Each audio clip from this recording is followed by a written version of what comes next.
Hey everyone, welcome back to the channel. Before we begin this powerful true story, please take a moment to like, share, and subscribe. It really helps us keep telling real stories that matter. Now let's get into today's story. He was only 16, the true story that exposed Rikers' brutality. The metal door slammed shut with a sound that echoed through the long, gray hallway. Bang! The sound made even the guards flinch. Inside the tiny cell, a boy sat alone. His name was Kalief Browder, and he was only 16 years old. His face was thin, his eyes were tired, and his hand shook as he clutched a small Bible he got from another inmate. Outside his cell, angry voices filled the air, shouts, laughter, threats. The sound of fists hitting metal and flesh bounced off the walls. Kalief had already learned what that sound meant. It meant someone was getting beaten. Sometimes it was by other inmates. Sometimes it was by the officers themselves. He pressed his back against the cold wall, whispering softly, "I didn't do anything. I didn't even steal that backpack." But no one was listening. No one ever did. The light above his cell flickered. Then came the heavy footsteps. Kalief looked up just in time to see a group of guards coming his way. One of them held a black baton. Another smirked. "Get up, Browder," one of them said. He didn't move. He was too weak from the hunger and too scared from the last beating. "I said get up." Before he could answer, the door swung open. The guards stormed in. The sound of metal hitting bone filled the air. Kalief tried to cover his head, crying out, "Please, I didn't do anything." But the blows kept coming harder, faster. When they were done, he lay on the ground, bleeding and gasping for air. One of the guards leaned down and whispered, "Welcome to Rikers." Then they left, laughing, as the door slammed shut again. The boy stared at the ceiling through tears.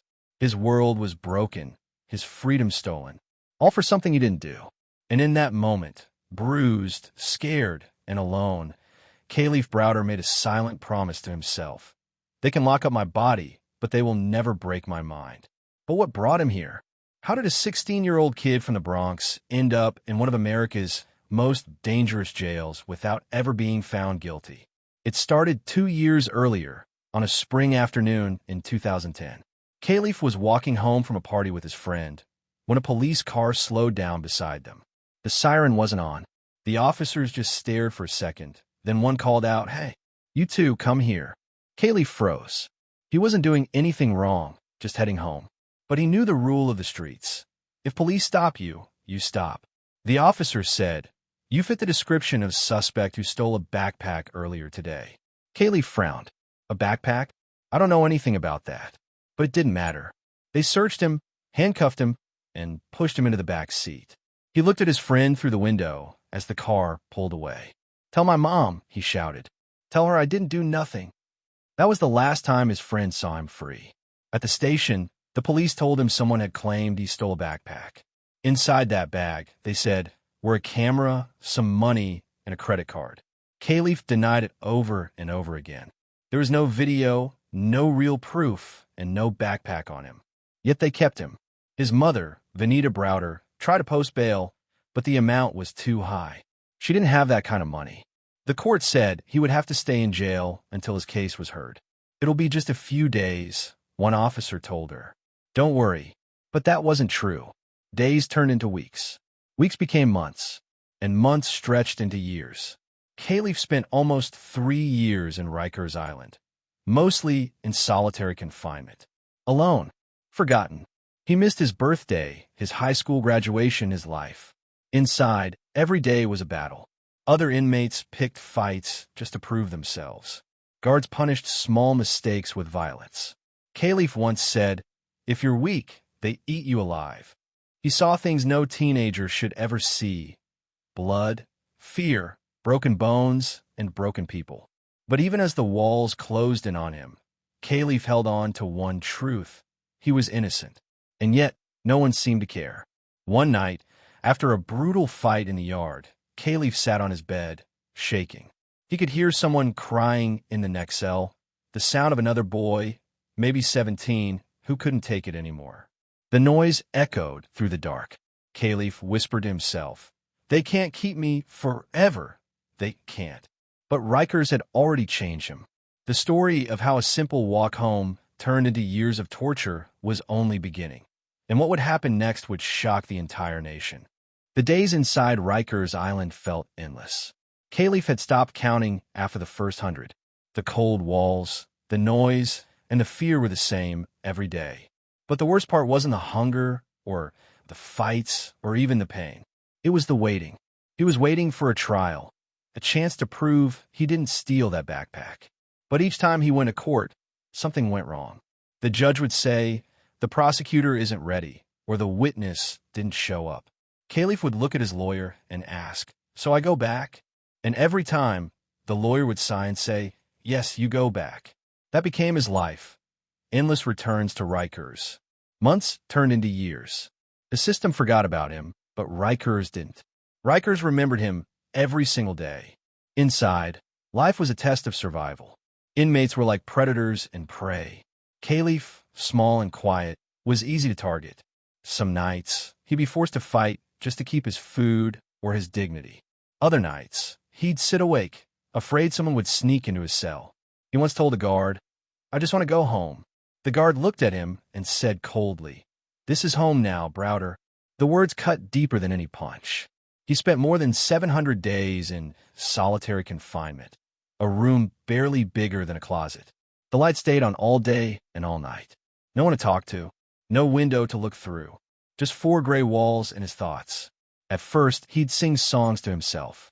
Then, he'd talk out loud, pretending someone was listening. But as the months went by, his voice grew quiet. His mind started to fade. One day, he looked into the small mirror and said softly, I'm still here. I'm still here. But even that felt like a lie. When his mother, Vanita, came to visit, she could barely recognize him. His face was thinner, his eyes distant. She pressed her hand against the glass and whispered, Baby, I'm trying everything I can. They keep pushing the court date. Just hold on a little longer. Kalief nodded, though he didn't believe it anymore. I didn't do it, Ma, he said, his voice cracking. I didn't take no backpack. I know, she said through tears. I know, Kalief. But the guards tapped the glass. Time's up. The visit ended too soon, like always. In 2013, after 3 long years, something shocking happened. The prosecutors suddenly dropped the case. No trial. No apology. Just case dismissed. After 3 years in one of the roughest jails in America, the system finally said what Kalief had been saying since day one. He was innocent. When he walked out of Rikers, the sun hit his face for the first time in years. He blinked, trying to get used to the light. But something inside him had changed. Freedom didn't feel like freedom anymore. He tried to go back to school, to live like a normal 20-year-old. But the nightmares followed him. He'd wake up sweating, shouting, thinking guards were coming to beat him. Crowded places made him panic. Loud noises made him jump. When people asked where he'd been, he'd just say away. But he couldn't escape what Rikers had done to him. Then came the turning point, the moment that would make the world finally listen. A local reporter learned about Kalief's story and decided to tell it. Soon, major news stations picked it up. Teen jailed for 3 years without trial. The headlines read. People were shocked. How could a 16-year-old be locked up for so long, without ever being convicted? How could the system do this and just walk away? Kalief started giving interviews. His voice was calm, but the pain was clear. I'm not here to make people feel sorry for me, he said. I just don't want this to happen to anyone else. The story spread fast, from New York to all across the United States. Activists called for reform. Politicians demanded answers. Even President Obama would later mention solitary confinement and cite Kalief's case. For the first time, the world saw Rikers Island for what it really was. Not just a jail, but a place of suffering. Kalief Browder, a teenager from the Bronx, had become the face of injustice. But behind the headlines and the interviews, Kalief was still fighting the silent war in his own mind. One cold evening, he stood outside his home in the Bronx, staring at the streetlights. He whispered to himself, They said I'm free, but I don't feel free. His mother called from the window, Kalief, come inside, baby. It's getting late. He turned, smiled faintly, and said, I'm coming, Ma. But inside, something was slipping away. Something that Rikers had taken. Something he would never fully get back. Life after Rikers was supposed to be better. For 3 long years, Kalief Browder had dreamed of freedom, walking outside, eating home-cooked meals, laughing with family. But now that he had it, freedom didn't feel the same. It felt empty. At night, he'd wake up shaking, gasping for air. The same dream always came back, guards shouting, fists flying, metal doors slamming. Sometimes he'd even hear the sound of the keys jingling in the dark. And when he opened his eyes, he was still in his bedroom, but his heart wouldn't stop racing. His mother, Vanita, could see it. "Kalief, you don't look right," she said softly one morning. "You're barely eating." "I'm fine, Ma," he whispered, forcing a smile. But the truth was, he wasn't fine. He tried to go back to school. At first, he was hopeful. He wanted to earn his diploma, to start fresh. But the other students whispered when they saw him. Some said, "That's the kid who was locked up." Others just stared. One afternoon, after class, he told a teacher, "I can't be around too many people.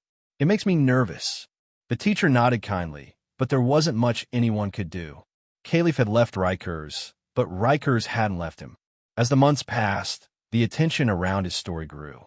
Reporters came by the house, asking questions. Cameras flashed in his face. Everyone wanted to talk about the boy who beat the system. But Kalief didn't feel like he beat anything. He felt broken. When one journalist asked him, "Do you think justice was served?" Kalief paused and said, "Justice? They stole 3 years from me. How do I get that back?" His words hit hard. People online started demanding reform. There were protests, marches, interviews.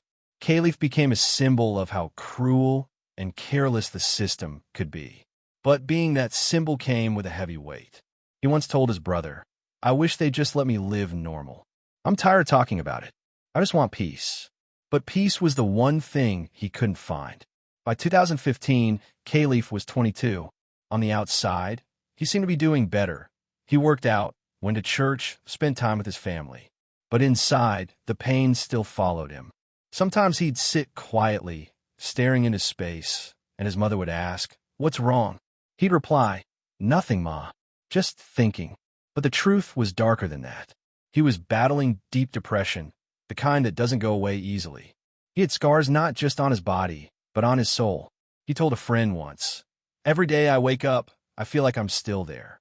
Still trapped. Still waiting." The system had released him, but it never truly freed him. Then, one spring afternoon, something felt different in the Browder home. The house was quiet. Too quiet. Vanita called out, "Kalief?" No answer. She checked his room. The bed was neatly made, the window slightly open. And then she saw something that made her heart stop.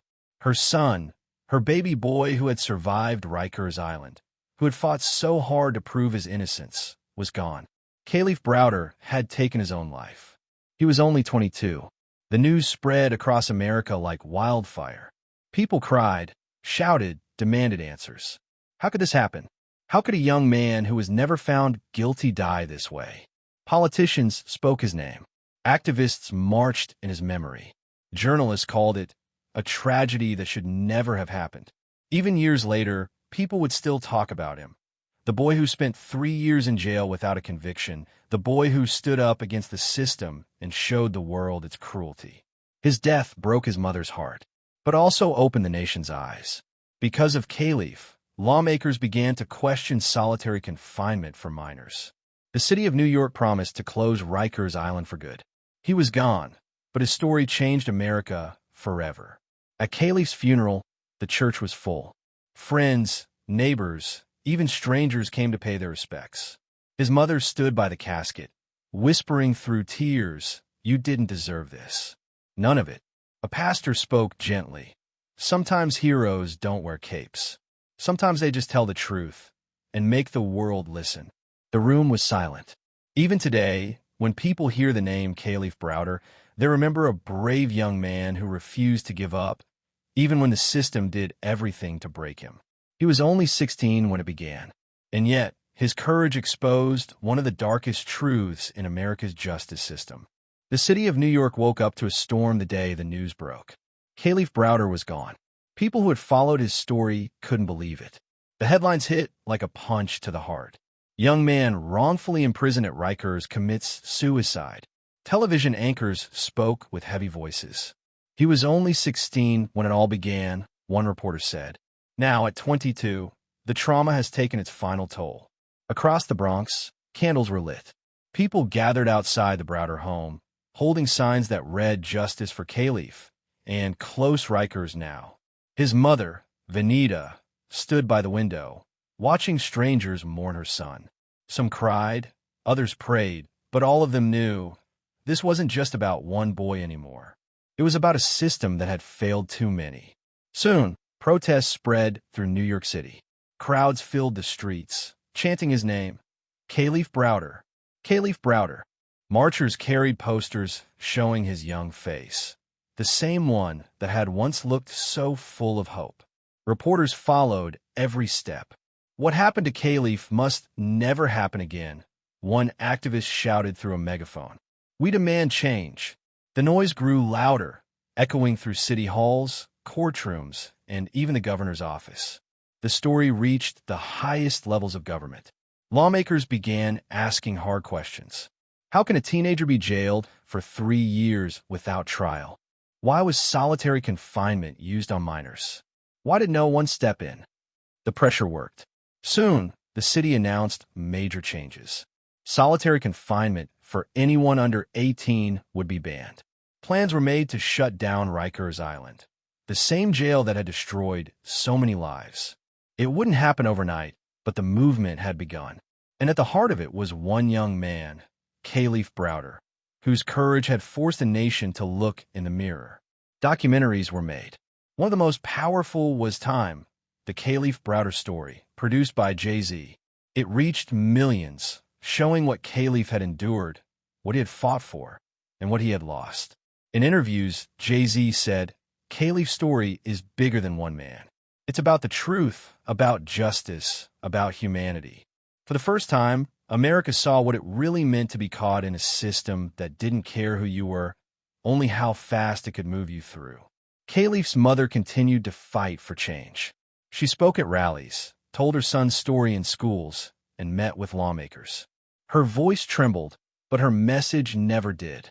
My son didn't die for nothing. If his story changes just one law, or saves one child, then he didn't suffer in vain. Her words moved people across the country. But even heroes get tired. 2 years later, in 2016, Venita Browder passed away, her heart giving out after years of grief and exhaustion. Some said she died of heartbreak.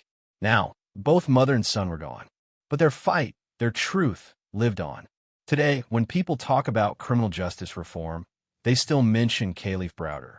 His name appears in classrooms, on protest signs, in speeches, and in the hearts of those still fighting for fairness. He didn't have fame. He didn't have power. But his story had something stronger, truth. Because of him, America started to ask questions that could no longer be ignored. He was only 16 when his nightmare began, but his courage lit a path for millions. Soft background music, outro voice. Kalief Browder's story reminds us that justice isn't just about laws. It's about people. It's about standing up for what's right, even when the world looks the other way. If this story moved you, please help us keep it alive. Don't forget to like, share, and subscribe for more real-life stories that reveal the truth, inspire change, and give a voice to those who can't speak for themselves. Thank you for watching, and never forget the name Kalief Browder.